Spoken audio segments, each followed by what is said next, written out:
Apocalipsis 21. Apocalipsis 21, versículo 8. ¿Todos lo tienen? Apocalipsis 21, 8, pero los cobardes e incrédulos, los abominables y homicidas, los fornicarios y hechiceros, los idólatras y todos los mentirosos tendrán su parte en el lago que arde con fuego y azufre, que es la muerte segunda. Primera de Corintios 3, verso 17. Si alguno destruyere el templo de Dios, Dios le destruirá a él, porque el templo de Dios, el cual sois vosotros, santo es. El estudio lleva por nombre la Biblia y el suicidio. Cuando una familia vive una tragedia de un ser querido que se escapó por la puerta falsa, una de las preguntas que más inquietan a los familiares que se quedaron con este gran dolor es si acaso Dios perdona a aquella persona que se suicidó. Es algo muy fuerte, aparte de estar en ese momento lidiando con la muerte inesperada de alguien, es estar cargando con esa incertidumbre. ¿En dónde está mi familiar? ¿Acaso Dios puede perdonar a alguien que se quita la vida? Algunas iglesias predican que no, y están mal. Y algunas iglesias predican que Dios sí los perdona, y también están mal. Otros cristianos evaden la respuesta, y uno que otro pues puede responder con un versículo, y por cierto muchas veces sin ninguna explicación, solo citan un texto, pero este tipo de respuestas flojas no despejan dudas. En ocasiones generan más preguntas que la que traía la persona que quiere saber dónde está su familiar. Así es que creo que ante una situación tan delicada como lo es el suicidio, no podemos darnos el lujo de dejar cabos sueltos, no podemos dejar cosas flotando en la mente de la persona. Tenemos que, como cristianos, al tener un libro tan perfecto como la Biblia,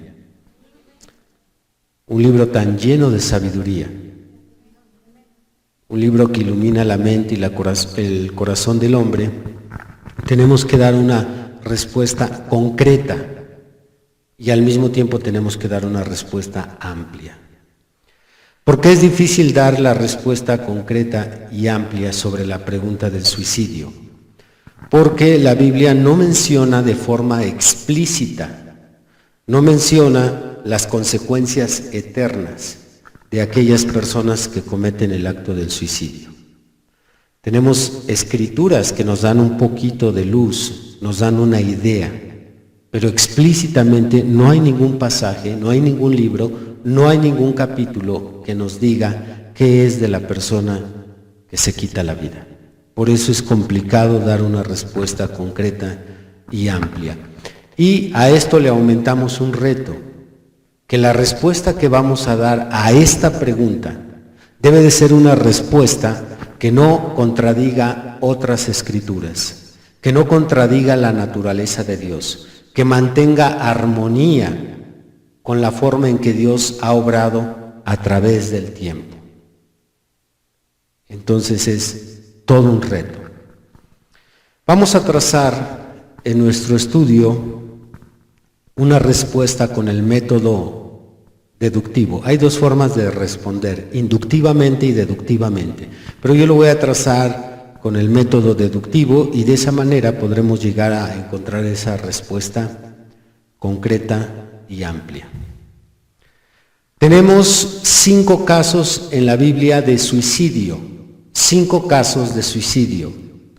Tenemos un fracaso de intento de suicidio, tenemos un intento de suicidio estorbado y tenemos un intento de suicidio intelectual. Estos son los casos que registra la Biblia sobre el suicidio. No puse más porque no hay más, y cada uno de estos mantiene una diferencia importante.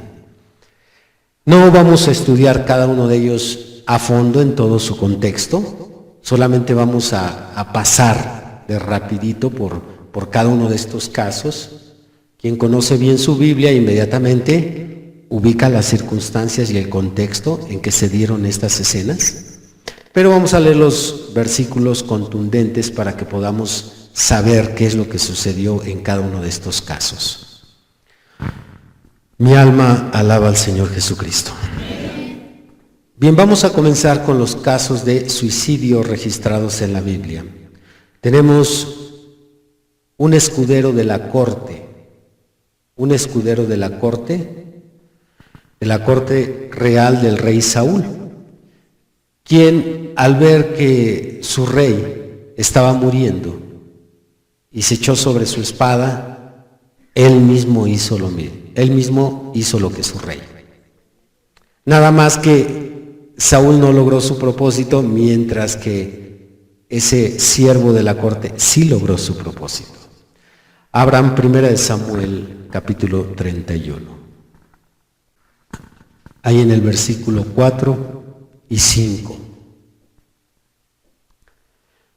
Entonces dijo Saúl a su escudero: saca tu espada y traspásame con ella, para que no vengan estos incircuncisos y me traspasen y me escarnezcan. Mas su escudero no quería, porque tenía gran temor.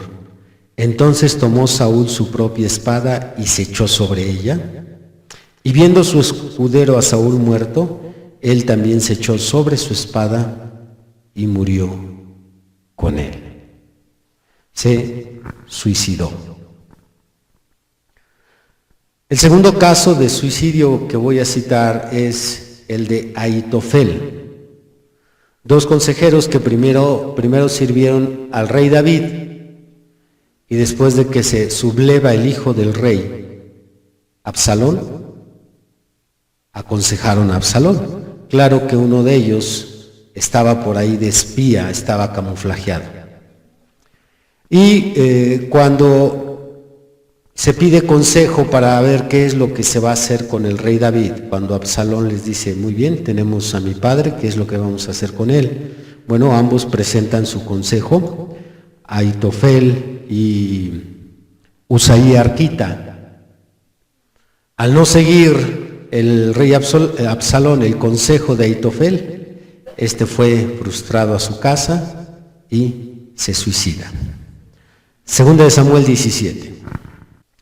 Dice en el versículo 22: entonces David se levantó y todo el pueblo que con él estaba, y pasaron el Jordán antes que amaneciese. Ni siquiera faltó uno que no pasase el Jordán. Pero Ahitofel, viendo que no se había seguido su consejo, enalbardó su asno y se levantó y se fue a su casa, a su ciudad. Y después de poner su casa en orden, se ahorcó y así murió y fue sepultado en el sepulcro de su padre. Lo único bueno,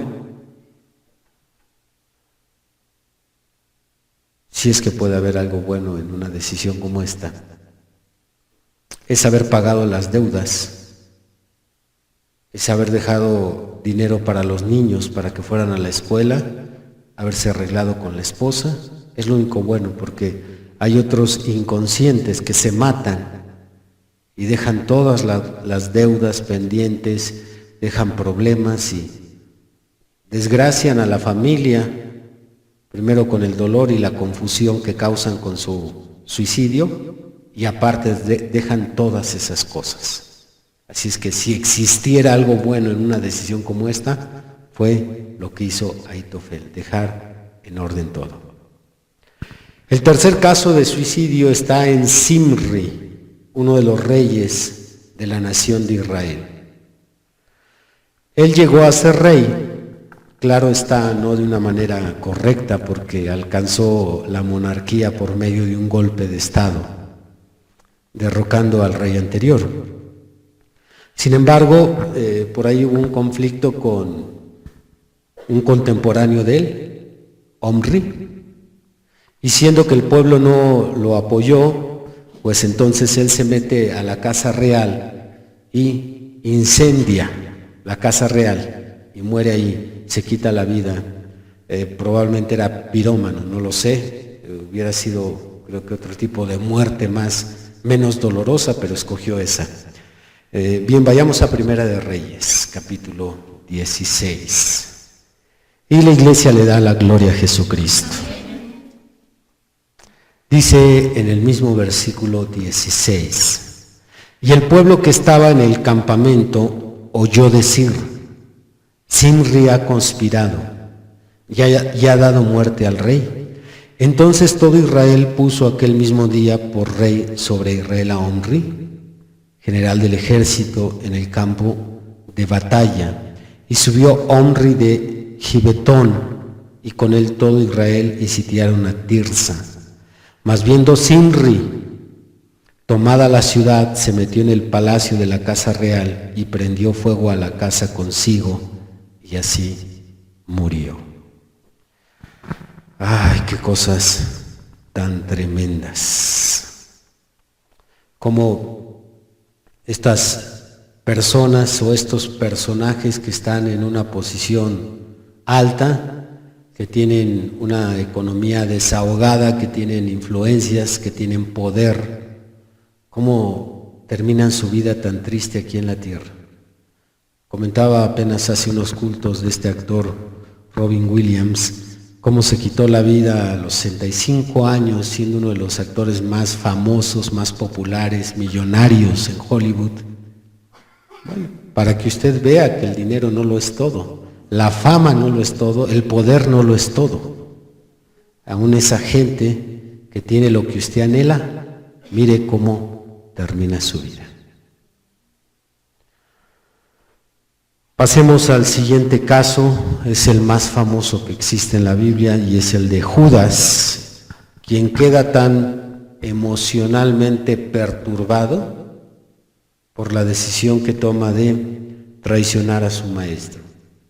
Realmente creo que es uno de los casos más conmovedores porque toca profundamente mi corazón.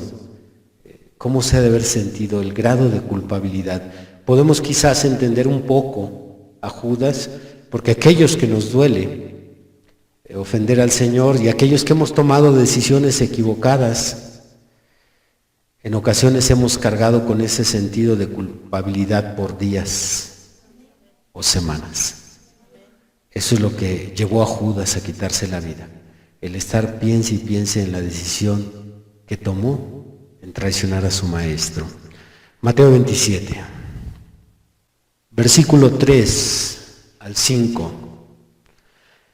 Entonces Judas, el que le había entregado, viendo que era condenado, devolvió arrepentido las 30 piezas de plata a los principales sacerdotes y a los ancianos, diciendo, yo he pecado entregando sangre inocente.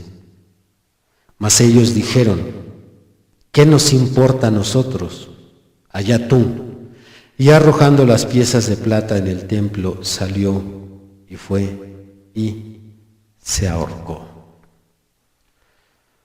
Muy bien, vamos a ver el último caso de suicidio, que quizás este sea el caso más desconcertante para usted, porque ha pasado tantas veces por este libro, ya ha leído tanto de la vida de este hombre, y quizás hemos admirado a este hombre. Y pues la Biblia dice que su vida terminó con un suicidio, y ese es el caso de Sansón. Sansón, quien decidió acabar su vida joven, mientras enfrentaba a sus enemigos, dijo que no solo mueran ellos, sino yo también voy a morir aquí. Vamos a abrir Jueces capítulo 16. Bendito el Señor por siempre. Versículo 28. Entonces clamó Sansón a Jehová y dijo: Señor Jehová, acuérdate ahora de mí y fortaléceme. Entonces clamó Sansón a Jehová y dijo: Señor Jehová, acuérdate ahora de mí y fortaléceme, te ruego, solamente esta vez, oh Dios, para que de una vez tome venganza de los filisteos por mis 2 ojos. Asió luego Sansón las 2 columnas de en medio sobre las que descansaba la casa y echó todo su peso sobre ellas, su mano derecha sobre una y su mano izquierda sobre la otra.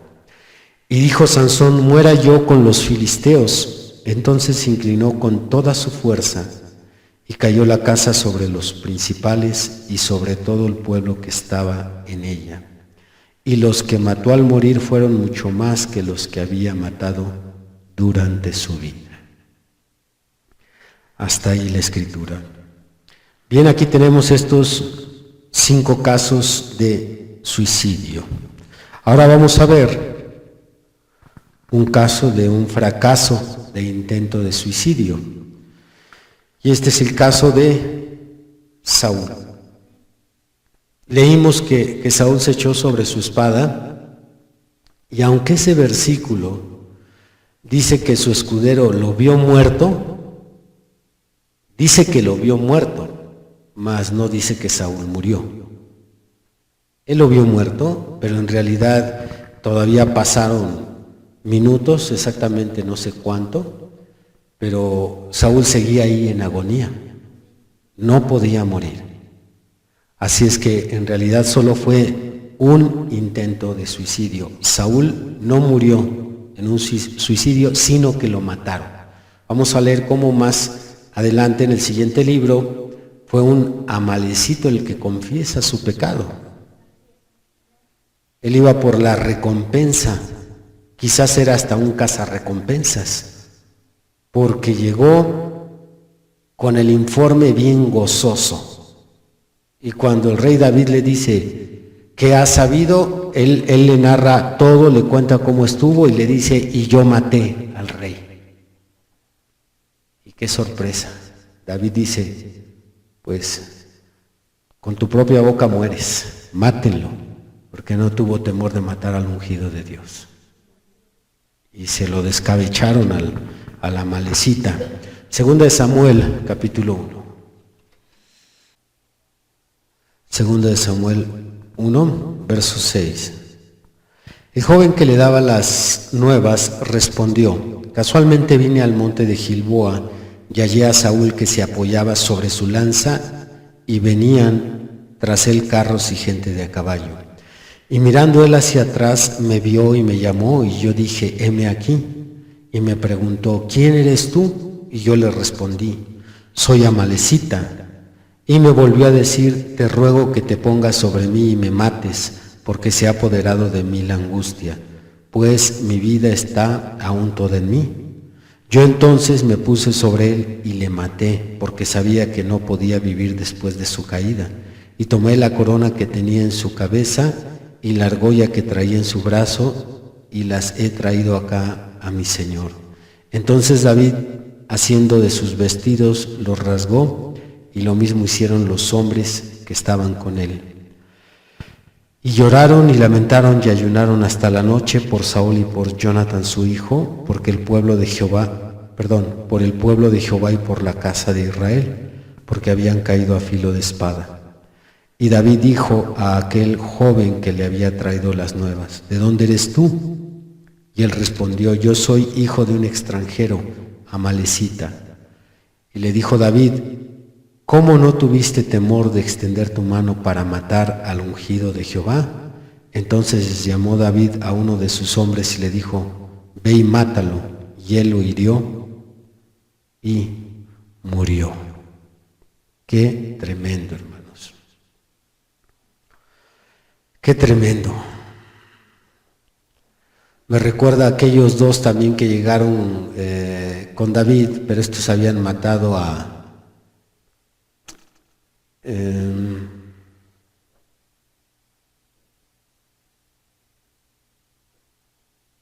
fue uno de los hijos de Saúl, creo que mataron a Isboset, Llegaron bien contentos también a decirle, el hijo de tu enemigo ha muerto, pero en ese caso le llevaban la cabeza. Y fue la cabeza de ellas la que se quedó allí. Aguas, tú que eres bien chismoso y luego vas a dar buenas nuevas, porque puede ser que al rato a ti te toque cuello. Bien, podemos entonces dejar en claro que dice aquí que como él vio que no iba a vivir, entonces le mató. Esto también nos puede ayudar para los casos de la eutanasia o cuando le piden a usted que lo desconecten al familiar. Pues de una vez desconéctalo, pues ya está, era un vegetal. Pero bueno, el Amalecita, él dijo, yo vi que como ya no iba a vivir lo maté, pero él no era doctor. ¿Por qué dijo eso? Él no, a menos que le haya tomado el pulso, haya revisado sus latidos pero ¿cómo puede decir eso? ¿Qué si Dios le quería dar ahí vida a Saúl? Pero pues si hubiera querido el Señor, lo mató a la Amalecita. Por eso no es bueno desconectarlos.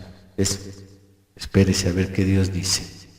Bien, entonces ya tenemos estos 5 y tenemos este. Vamos a ver ahora un intento de suicidio estorbado.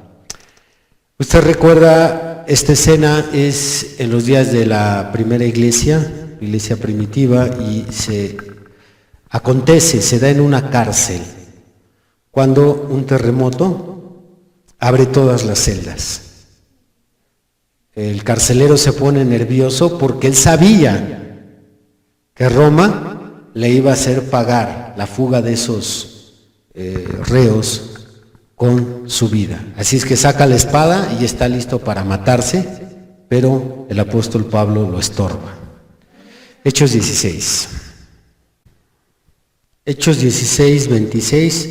Entonces sobrevino de repente un gran terremoto, de tal manera que los cimientos de la cárcel se sacudían y al instante se abrieron todas las puertas y las cadenas de todos se soltaron. Despertando el carcelero y viendo abiertas las puertas de la cárcel, sacó la espada y se iba a matar, pensando que los presos habían huido. Mas Pablo clamó a gran voz, diciendo, no te hagas ningún mal, pues todos estamos aquí. Esto es, si Pablo no lo detiene, tendríamos en lugar de 5 registros, 6 registros de suicidio, pero Pablo lo detuvo y es que Dios tenía planes, no solo de salvar al carcelero, sino de salvar a toda su familia. Porque sabemos que después de esta escena es llevado Pablo a cenar a casa, les calientan, descansan, se ministra el evangelio en esa mesa y luego todos se bautizan. Y por último, un intento de suicidio intelectual. Al ver Jonás en aquella embarcación en la cual huía hacia Tarsis, al ver que Dios lo estaba persiguiendo y que en esa persecución Dios estaba dispuesto a hundir la embarcación completa, los hombres humanamente ya habían buscado soluciones. Le habían quitado peso al barco, habían ahí manipulado lo que son las velas, tratando de controlar la embarcación, pero Jonás sabía cuál era el problema, sabía que él era el problema, así es que también sabía cuál era la solución, y lo primero que pensó es, ¿me mato o que me maten? Y dijo, échenme al mar. Así es que es un intento de suicidio. Jonás 1. Jonás 1, versículo 11 y 12. Y le dijeron, ¿qué haremos contigo para que el mar se nos aquiete? Porque el mar se iba embraveciendo más y más. Él les respondió, tomadme y echadme al mar, y el mar se os aquietará, porque yo sé que por mi causa ha venido esta gran tempestad sobre vosotros. Y aquellos hombres trabajaron para hacer volver la nave a tierra, mas no pudieron, porque el mar se iba embraveciendo más y más contra ellos. Entonces clamaron a Jehová y dijeron, te rogamos ahora, Jehová, Que no perezcamos nosotros por la vida de este hombre, ni pongas sobre nosotros la sangre inocente, porque tú, Jehová, has hecho como has querido. Y tomaron a Jonás y lo echaron al mar, y el mar se aquietó de su furor.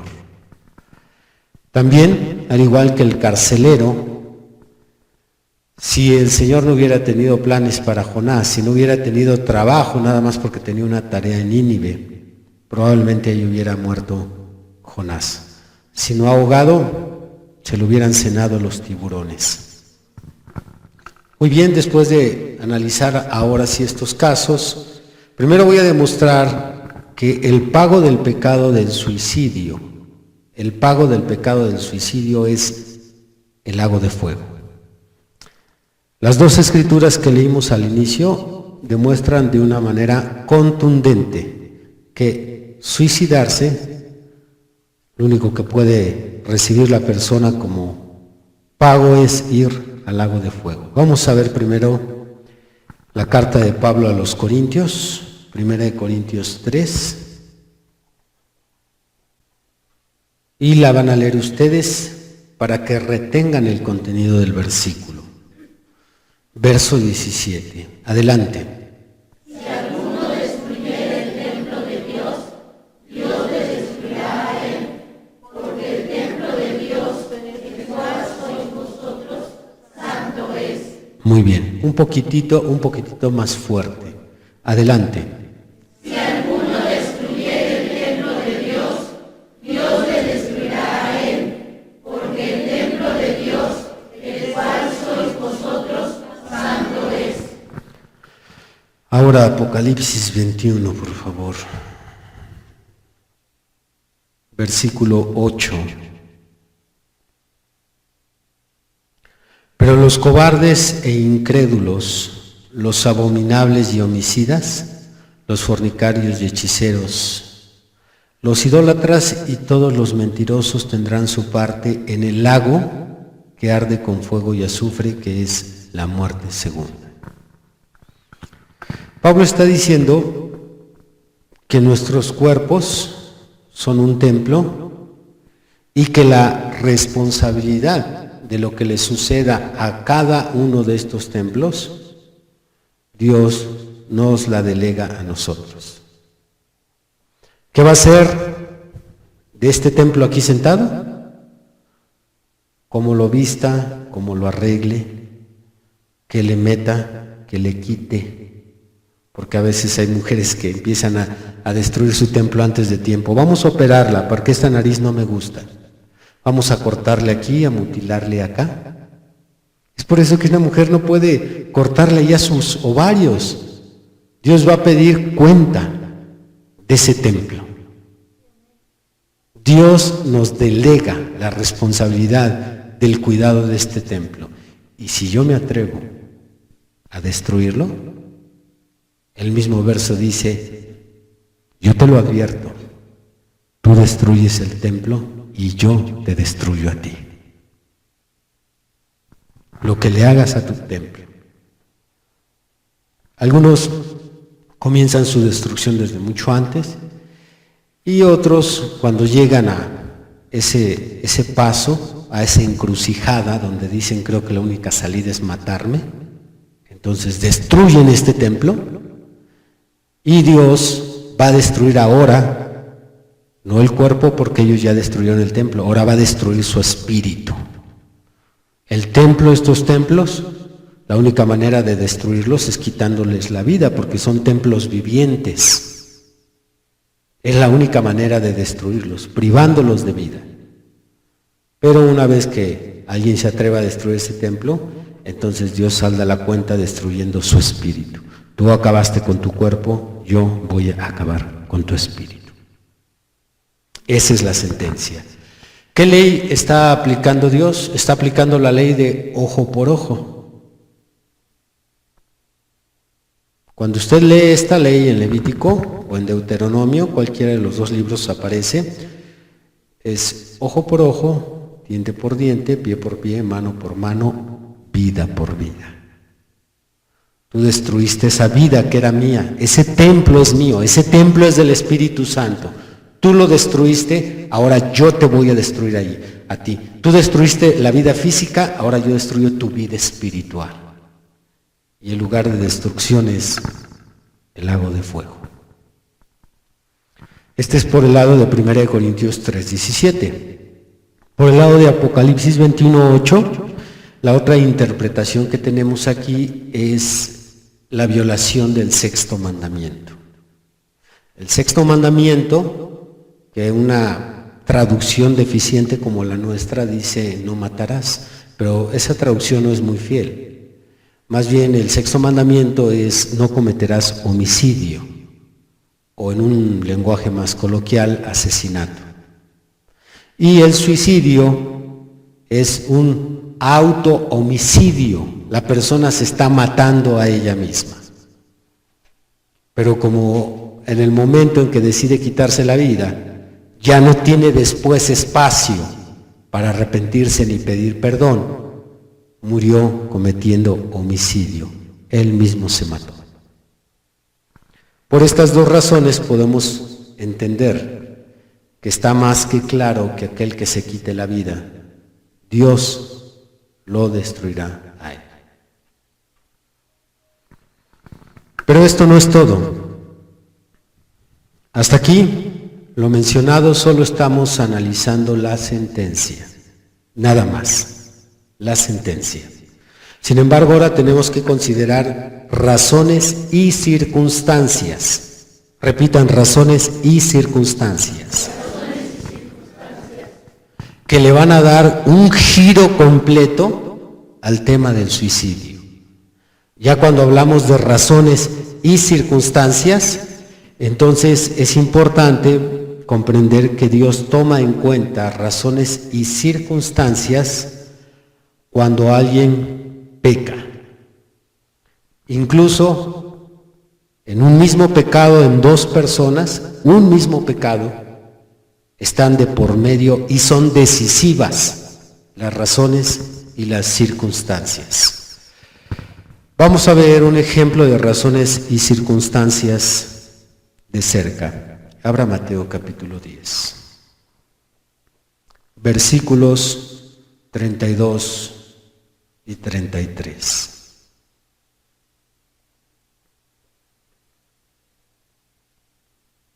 ¿Ya lo tenemos?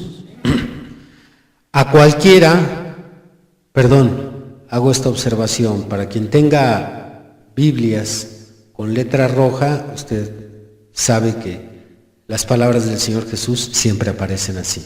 Para quien no lo tenga, estas palabras que vamos a leer son del Señor Jesucristo. Verso 32. A cualquiera pues que me confiese delante de los hombres, yo también le confesaré delante de mi Padre que está en los cielos. Y a cualquiera que me niegue delante de los hombres, yo también le negaré delante de mi Padre que está en los cielos. La negación de Jesucristo de un cristiano se paga con la pérdida de la salvación.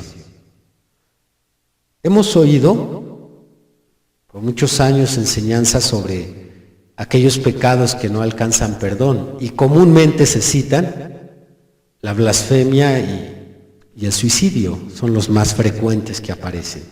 Pero pasamos por alto que cuando el patrón te pregunta a ti si eres cristiano, si crees en la Biblia, y tú niegas a Jesús, y niegas que lees la Biblia, y niegas que el Señor es tu Salvador, automáticamente pierdes tu salvación. Jesús es claro, no está hablando en parábolas, está diciendo cualquiera que me niegue delante de los hombres, el día que pase frente al trono blanco, yo lo negaré también. No será reconocido como hijo de Dios, no será reconocido como cristiano, será negado. A cualquiera que se avergüence de mí, dice otro evangelio. Es lo mismo, avergonzarse o negar. Yo me avergonzaré de él y yo lo negaré. Esto es para cristianos. Esto no se puede cumplir en un no cristiano. Ellos ni tienen a Jesús, ni Jesús los reconoce a ellos. Pero aquellos que reconocemos a Jesús, tenemos que reconocerlo frente a aquel o a aquella que nos pida razón. Que nos diga, ¿a poco tú eres cristiano? Sí, yo soy cristiano.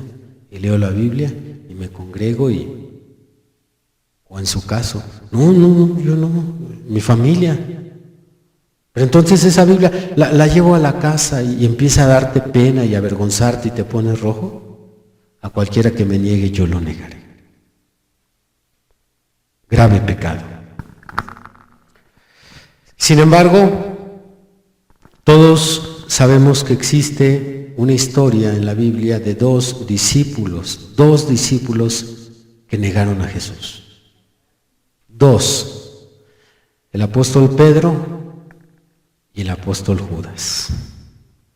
Pedro no solo negó al Señor, sino maldijo. Lo negó maldiciendo. Ya el haberlo negado era una gran carga, pero empezar a maldecir cuando lo negaba. Y Judas negó a su maestro también, pero él lo negó por 30 piezas de plata. Tan culpable era Pedro como lo era Judas. Sin embargo, la Biblia nos revela implícitamente que Pedro obtuvo la vida eterna mientras que Judas se fue al infierno. El mismo pecado, pero ambos con destinos diferentes. ¿A qué se debió esto? ¿Qué fue lo que sucedió? Razones y circunstancias. Razones y circunstancias son tomadas en cuenta por Dios, aún en el mismo pecado. Veamos primero las circunstancias. Pedro negó a su maestro por las circunstancias en que se encontraba. Pedro se encontraba bajo mucha presión, estaba en una prueba muy grande, quizás la prueba más grande que vivió Pedro en toda su vida cristiana. Pedro estaba en medio de una turba enardecida que estaban matando a su maestro a golpes. La multitud estaba enfurecida, sedienta de sangre. El rostro del Señor estaba irreconocible y Pedro, viendo de lejos todo ese cuadro, cuando de repente alguien voltea y le dice, tú eres uno de ellos. Si usted nunca ha estado en medio de una multitud así, yo solo he pasado por una experiencia así. Hermano, se le congela todo el cuerpo. La gente sedienta de sangre, con palos, maldiciendo, otros gritando, mátenlo. Y él estaba viendo lo que le estaban haciendo a Jesús, y en ese momento voltean y le dicen, tú, por tu hablar se te conoce, tú estabas ahí en el jardín. Entonces las circunstancias lo hicieron negar al Señor. Sin embargo, cuando vemos las circunstancias de Judas cuando negó al Señor estaba haciendo negocios. Tranquilamente haciendo cuentas. ¿Cuánto me dan? ¿Te damos tanto? No, dame más. No, pero es que si te damos tanto, bueno, ok, dame las 30 piezas de plata. Tranquilamente haciendo negocios. Las circunstancias eran muy diferentes. Razones. Pedro negó al Señor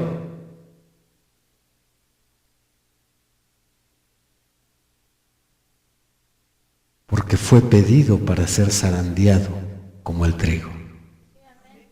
Él no quería negarlo, lo negó porque fue pedido para ser zarandeado. Judas no fue pedido, más bien Judas, la razón por la cual negó al Señor, dice la Biblia, porque abrió su corazón y Satanás entró a él. Las razones eran diferentes, las circunstancias eran diferentes. ¿Alaban a Dios? Entonces, ya cuando vamos al trasfondo, ya cuando empezamos a ver la historia atrás de la cortina, decimos, con razón no puede haber el mismo castigo. Judas se perdió mientras Pedro se salvó, aunque haya sido el mismo pecado. pero Dios contempló razones y circunstancias. ¿Qué de la blasfemia, hermanos? Yo he predicado temas, usted ha oído, ha leído, hemos hablado, hemos reflexionado sobre este pecado imperdonable. ¿Tiene perdón la blasfemia? La blasfemia tiene perdón también. Primero de Timoteo 1, versículo 12.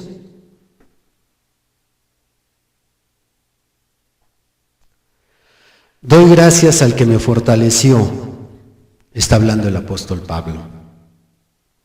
Doy gracias al que me fortaleció, a Cristo Jesús nuestro Señor, porque me tuvo por fiel poniéndome en el ministerio. Habiendo yo sido antes blasfemo, perseguidor e injuriador, mas fui recibido a misericordia porque lo hice por ignorancia en incredulidad. Qué tremendo. No, pero que tú una vez nos dijiste que la blasfemia, ya me asustaron. Tú así me dijiste. Sí, yo así lo prediqué y así lo creo. Y no quito el dedo del renglón. La blasfemia no tiene perdón. Pero la blasfemia sí tiene perdón. Dependiendo de razones y circunstancias. Pablo estaba en ignorancia, estaba en incredulidad, y la situación en Mateo 12 de aquellos fariseos atacando al Señor y diciendo que su sanidad era del diablo y era por el poder de Belcebú, las circunstancias de ellos eran diferentes a las de Pablo. Las razones de ellos eran diferentes a las de Pablo. Por eso Pablo fue recibido a misericordia, pero tenga cuidado. No vaya a decir usted, a lo mejor a mí Dios una vez me vuelve a tener misericordia. Muy riesgoso. Yo no me acercaría por nada a la blasfemia. Yo cerraría mi boca y no sé, pero es que ahí están mal todos, es que lo que se enseña y el profeta está mal y eso no es de Dios. Y yo no me atrevería. No le arriesgue. Qué bueno que Dios le tuvo misericordia a Pablo y le va a tener misericordia a otros. Pero usted mejor cierre sus labios. Ponga guarda en su boca. Teniendo en claro que Dios toma en cuenta en el mismo pecado razones y circunstancias, entonces vamos a llevar este análisis al suicidio para sacar nuestras conclusiones. El mismo análisis del pecado de la negación, que también es equivalente a perder la salvación, y el mismo análisis en el pecado de la blasfemia.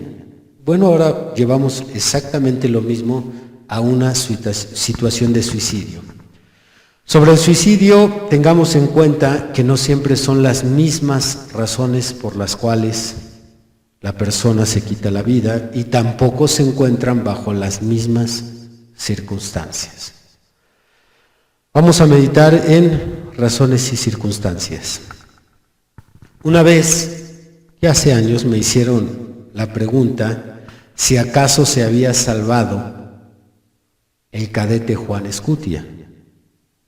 Si ustedes recuerdan la historia de los niños héroes, Juan Escutia se envuelve en una bandera y se arroja al vacío para que el ejército enemigo no tome la bandera. Ahorita últimamente por ahí ha salido una referencia de que solo fue un mito, pero en lo que ellos investigan bien, vamos a tomarlo por un hecho real. Ya si después nos dicen siempre no, ok, entonces de todas formas que en paz descanse, pero en lo que sí o si no, vamos a tomarlo como si se salvó o no se salvó el cadete Juan Escutia. Se quitó la vida, toma una bandera y por un sentimiento patriótico se arroja al vacío. A diferencia de los otros 5, bueno, los mataron, pero él se quitó la vida. Y esto sería algo similar. Me viene un caso como esto, cuando vemos películas bélicas, creo que hemos visto escenas donde algún soldado que está protegiendo personas, cuando arrojan una granada, el soldado avienta su cuerpo o pone su cuerpo lanzándose sobre la granada para que éste explote debajo de él y proteja la vida de las personas. También se quitó la vida. Él decidió quitarse la vida. No lo mataron. ¿Tiene perdón este soldado?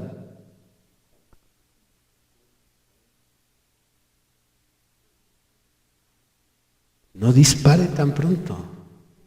Piense, analice. Si dice que sí, tiene que tener una base bíblica. Hasta ahorita nada más venimos analizando razones y circunstancias. Razones y circunstancias. Bien, tanto en el primer caso como el cadete Juan Escutia, como en este caso de este soldado, hay una probabilidad muy alta, no la puedo asegurar, pero muy alta, de que ambos sí se hayan salvado. Claro está, si eran salvos, claro está, si eran salvos. Y esto es porque si Sansón alcanzó la salvación, también estos dos la alcanzaron. Porque lo que hicieron estos dos es lo que hizo Sansón en el templo. Sansón, no creo que él haya querido morir joven. Sin embargo, al saber que si él moría por sus enemigos y él no lograba matar a los filisteos, Sansón estaba consciente de que todo el daño que él les había venido causando esos 40 años, ahora los filisteos iban a vengar con su pueblo. Así es que en un acto heroico decide terminar con su vida, pero por razón no de que quiera quitarse la vida, sino porque quiere matar a los enemigos. Igual que Juan Escutia, no quería morir, quería salvar la patria. Igual que ese soldado no quería morir, quería salvar la vida de las personas. Y entonces nosotros entendemos que en el caso de Sansón, podemos concluir que Sansón está en el cielo y no en el infierno, a pesar de que se quitó la vida. Pero se quitó la vida por circunstancias correctas y en circunstancias imprevistas. Nada de esto es algo que estaba planeado, no es que esto se venía maquinando, sino que las cosas se dieron así. Esto se puede llevar a diferentes planos, se puede comparar, se puede analizar. Y podemos encontrar muchos casos como estos. También esto es lo mismo que quería hacer Jonás. ¿Por qué quería que lo arrojaran? ¿Quería ahogarse? ¿Tenía ganas de morir ahogado? Quería salvar a la tripulación. Ese era su sentir, salvar a la tripulación. Él sabía que si no lo arrojaban, esa tripulación iba a morir. Aleluya. En todo esto, bueno, seguimos meditando razones y circunstancias. Ahora vamos a traer algunos ejemplos más cercanos a nuestro tiempo, porque ahorita estamos hablando de los héroes de la fe, de casos y testimonios de hace 2000, 2500 años. Bueno, ahora vamos a analizar un ejemplo. Tomo uno de los casos más comunes que se dan aquí en México, donde en todo el mundo no hay un índice tan alto de suicidios en la juventud como en México. México es el país número 1 a nivel mundial con la tasa de suicidios más alta. Estas son estadísticas actuales. Tenemos el índice más alto de suicidios en jóvenes. ¿Y sabe por qué? De esto no quiero predicar ahorita, pero por padres que los ahogan, por padres que los castigan, les prohíben, los limitan, los presionan, los humillan. El joven dice, hasta aquí.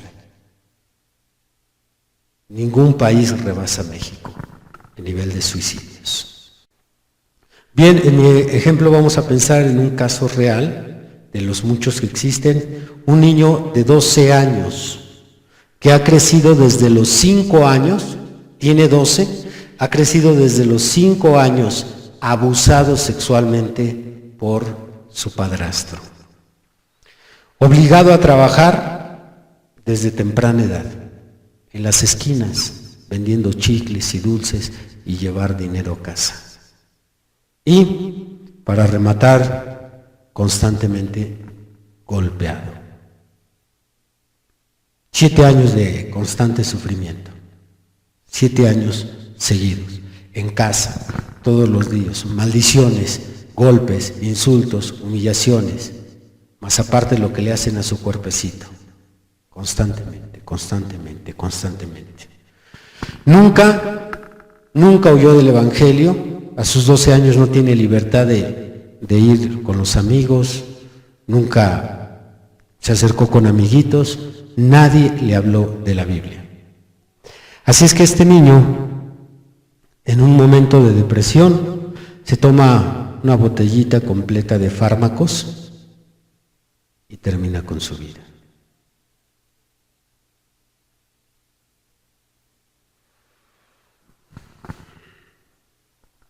De aquí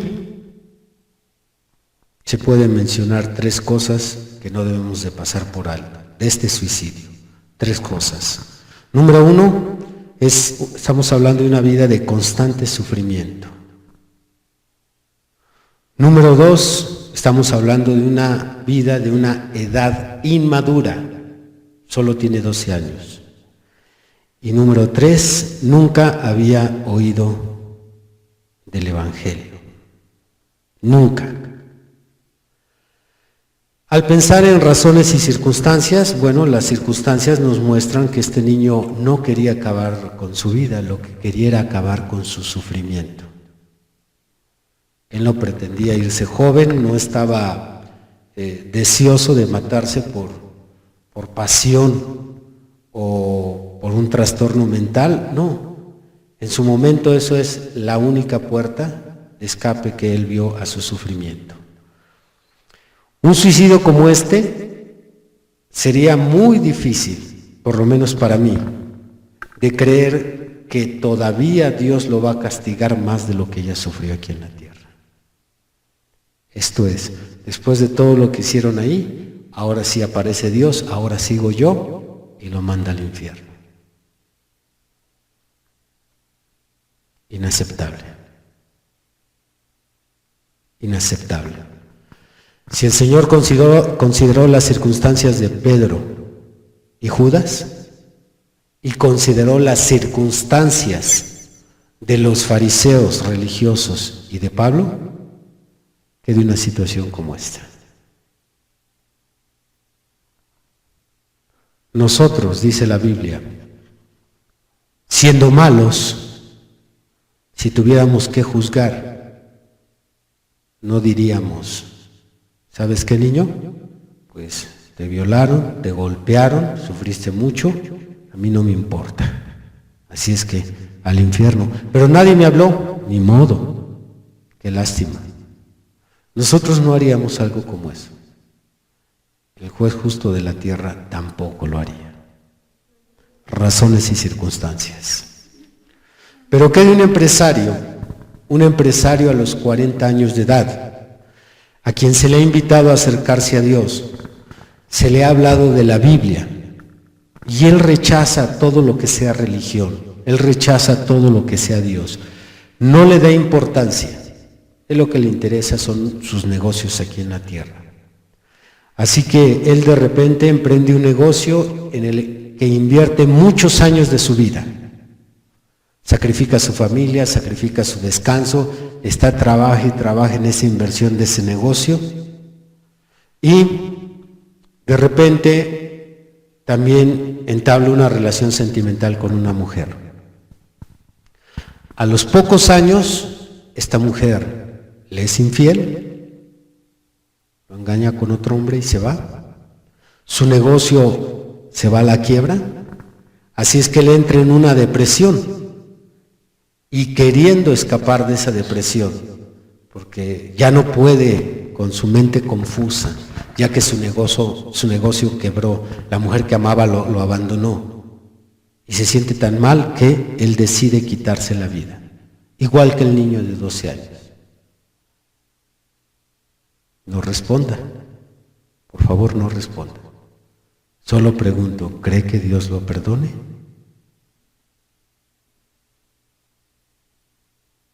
Tenemos 2 casos de suicidio. Considere lo siguiente. Número 1, el sufrimiento del niño. El sufrimiento del niño no eran consecuencias de sus actos. El niño no hizo nada para que el padre estuviera o el padrastro estuviera abusando de él. El niño no hacía nada para que lo estuvieran mandando a trabajar. El niño no hacía nada para que lo estuvieran golpeando así. Mientras que el empresario, todo lo que le vino es por consecuencia de sus decisiones. Número 2, la edad de este empresario le permitía buscar otras opciones para escapar del sufrimiento.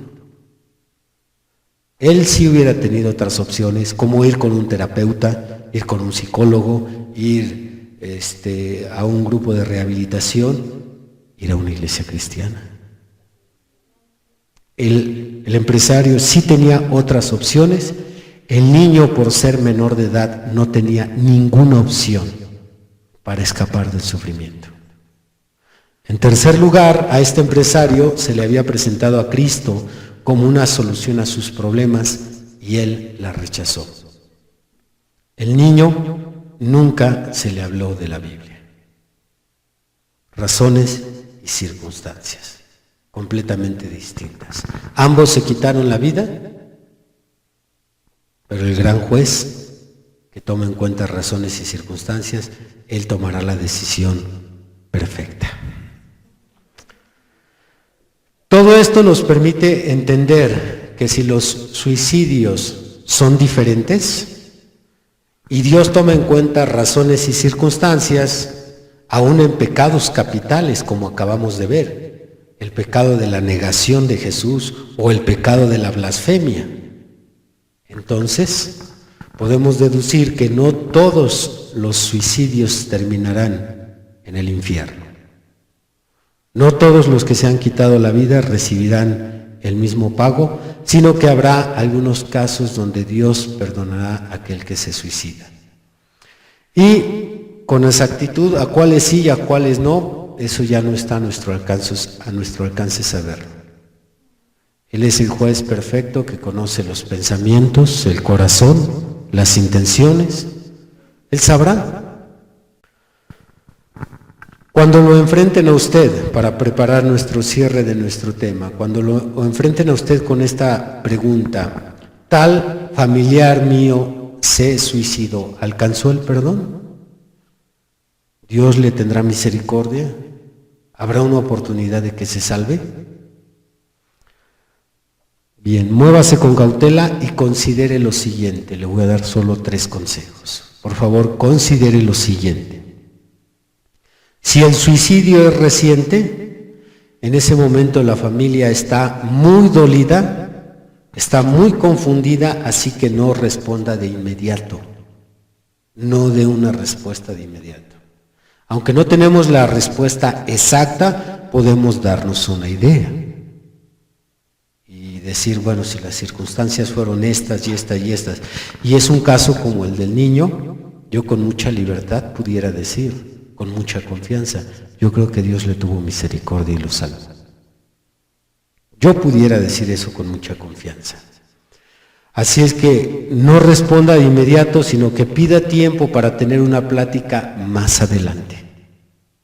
Diga, mire, ahorita mejor no entramos en este tema, mejor ahorita vamos a entrar en duelo, ya más adelante nos sentamos, platicamos y ya, si Dios me permite, yo vengo, lo visito y les doy una plática. Ampliamos la respuesta. En segundo lugar, aunque nunca sabremos exactamente qué destino tiene el suicida, no estamos mal si damos esperanzas a los familiares.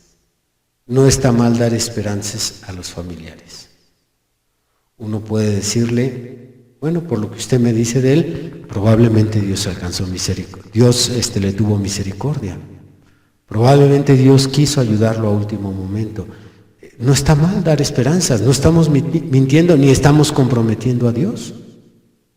Si a veces damos esperanzas para otras cosas, el muchacho que está haciendo un examen para la universidad y está nervioso, no, ten confianza, aunque sean 1000, 2000 los que están ahí formados para ver si entran, damos esperanza, no te desanimes, échale ganas, un golpe de suerte, y aparte mira esto y aquello. No está mal dar esperanzas a una familia que se encuentra en esta condición.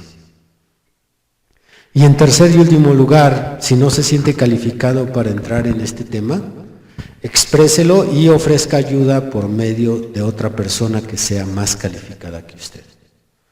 Si la pregunta se la hacen a usted, usted diga, ¿sabe qué? Sobre este tema yo estoy completamente neófito.